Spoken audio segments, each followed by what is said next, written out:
Her Excellency Chairperson, distinguished head of delegations, Excellency, ladies and gentlemen. It is my great honor and pleasure to address the 2018 CVF Virtual Summit. On behalf of the Royal Government of Cambodia, I would like to address my sincere appreciation to the Government of Marshall Islands, especially Her Excellency President Halder Hein, for organizing such an important online gathering of world leaders to address the increasingly serious issue of climate change. Cambodia is among the countries most vulnerable to the impact of climate change and global warming, while contributing the least to our causes. We have seen higher incidents of severe floods, droughts, and tropical storms, as well as changing rainfall regime and rise in temperatures and sea level. Such extreme weather events have importantly affected the livelihoods of tens of thousands of people and undermine our socioeconomic development and poverty reduction efforts. Thus, Cambodia takes climate change very seriously. The Royal Government of Cambodia has adopted most international legal instruments related to climate change and sustainable development.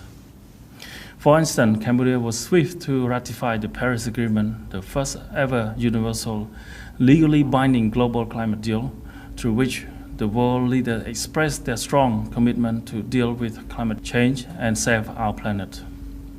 Indeed, concrete actions under the agreement and the 2030 Agenda for Sustainable Development collectively will be necessary if climate change is to be addressed and sustainable development and shared prosperity for mankind ensure.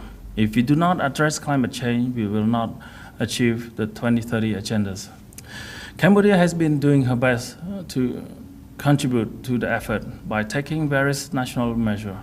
Of particular note, a high-level national policy dialogue on climate change has been held, resulting in the development of Cambodia Climate Change Strategic Plan 2014-23, which was launched in the late 2013.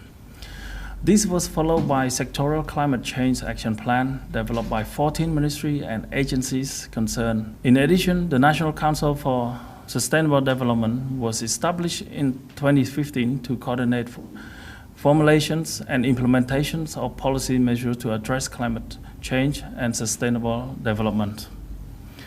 Further, we have integrated climate change into planning and budgetary process, as well as developed agenda to ensure green growth, low carbon emissions, and climate resilient development. Clean and renewable energies and energy efficiencies are actively promoted.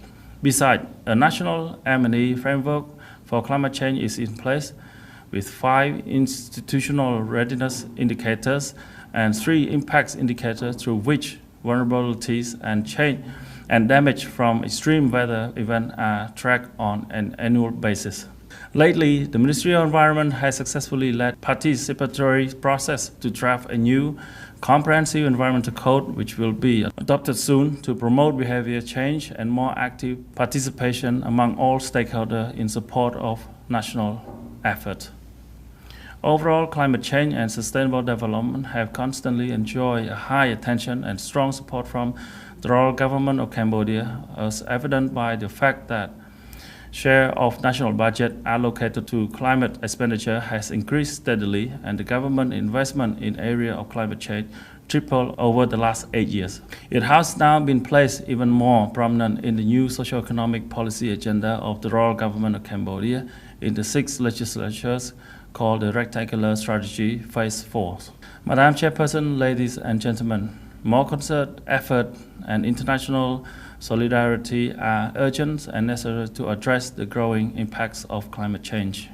I'm optimistic that by the end of 2018, some of the commitment under the Paris Agreement will be translated into concrete mechanism and action to ensure trust and cooperation in the joint endeavor, especially when the world leaders are meeting during the COP24 in Katowice later this year. Developed countries need to do more, as they are in better position financially and technologically. LDC need better and faster access to international climate change, finance, technology transfers, and capacity development support, so as to participate in the joint effort more effectively. Through our important work of CVF, we are voicing our serious concern about climate change and urging upon rich nations for more concrete action to deal with the pressing issue. I'm convinced that together we will be able to effectively address climate change, safeguard our planet, and protect the humanity. Finally, I wish the 2018 CVF Virtual Summit a fruitful success. Thank you for your kind attention.